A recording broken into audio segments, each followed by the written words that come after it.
Hey there, have you ever been reading a classic book and just got this feeling that something's off? Like a character is being treated in a way that just doesn't sit right? Well, today we're going to pull back the curtain and look at the powerful tool that helps us understand exactly why that is. We're talking about feminist literary criticism. So let's just get right to it. Why do we even need this? Why can't we just read the book? Well, the answer to that question is actually written deep into the very foundations of Western literature and philosophy. I mean, let's go way back. This is Aristotle, one of the most important thinkers in history, period. And he just comes right out and says it. Men are superior, women are inferior. One rules, the other is ruled. And you have to understand, this wasn't some weird, fringe opinion. This was considered bedrock truth for centuries. And it's not just in philosophy. Fast forward almost 2,000 years to Shakespeare, maybe the most famous writer of all time. This line from Hamlet, it literally defines womanhood by weakness. It's an incredibly powerful idea that got stamped onto the culture. And listen, these aren't just a couple of cherry-picked quotes. You look at so many of the great thinkers, Plato, Rousseau, Nietzsche, and you see this pattern again and again. For centuries, the stories we told, the books that became classics, were almost entirely written by men for men.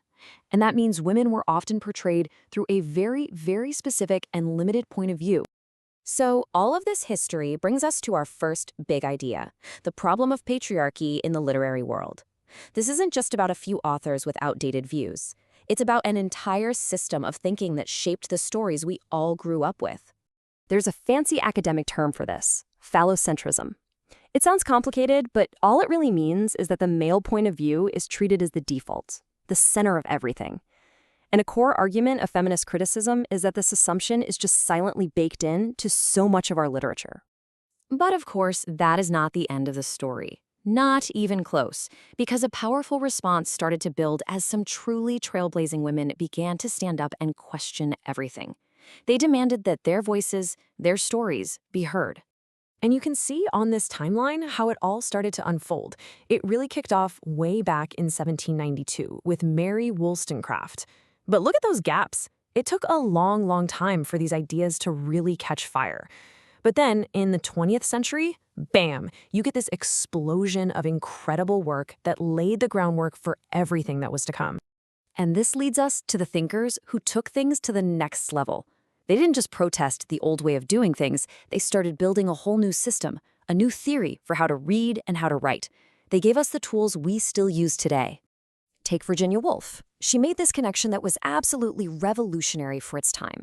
She said, hey, the reason there aren't more female Shakespeares isn't because women lack talent, it's because they lack resources. To be an artist, she argued, a woman needs money and, critically, a room of her own, a space, both physical and mental, where she can actually create. Then you have Simone de Beauvoir, who took it even further. She famously said that one isn't born a woman, but becomes one. What she meant was that our idea of woman isn't a biological fact. It's a social invention. In a world centered on men, woman is always defined as the other. She's defined by her relationship to him, not by who she is on her own terms.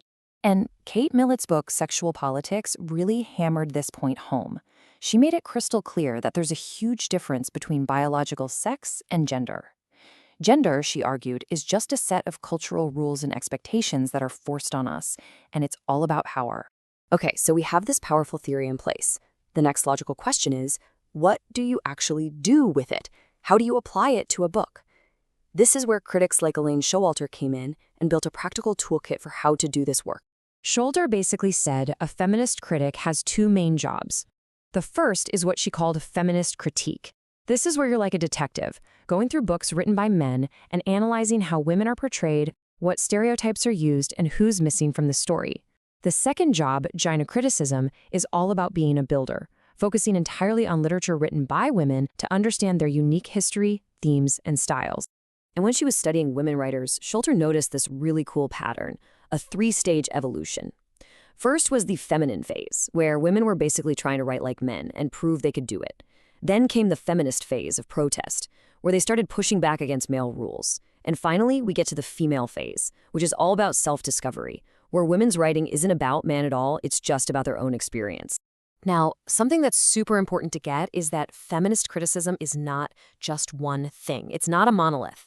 It's a really vibrant, diverse field with a ton of different approaches and priorities, and they can look very different depending on where you are in the world. This table is a great little cheat sheet. So for example, American critics have often been really focused on digging up lost works by women writers and pointing out the flaws in the traditional male canon. British critics, on the other hand, often bring in ideas from Marxism, focusing on class and money and how that affects oppression. And then the French school often takes a deep dive into psychoanalysis, looking at the very structure of language itself to see how power works. So you've got all these different approaches. What's the common ground? What are the core ideas that tie all these different schools of thought together? Well, at the end of the day, pretty much all feminist critics share a few core beliefs. One, that our culture is fundamentally patriarchal. Two, that gender is created by society, it's not born. Three, that these patriarchal ideas are everywhere in literature. Four, that women's experiences have been ignored or treated as less important. And because of all that, the critic's job is to look at the power dynamics in a text. The ultimate goal isn't just to talk about books, it's to fundamentally change the way we think and see the world. And this field is anything but static. It's constantly growing and evolving. Today, there are over 30 different subcategories of feminist criticism. We're talking about fascinating new fields like ecofeminism, which connects the domination of women to the domination of nature, and post-colonial feminism, which looks at the double whammy of being oppressed for both your gender and your race or nationality. So, after all of this, I want to leave you with one final thought to chew on.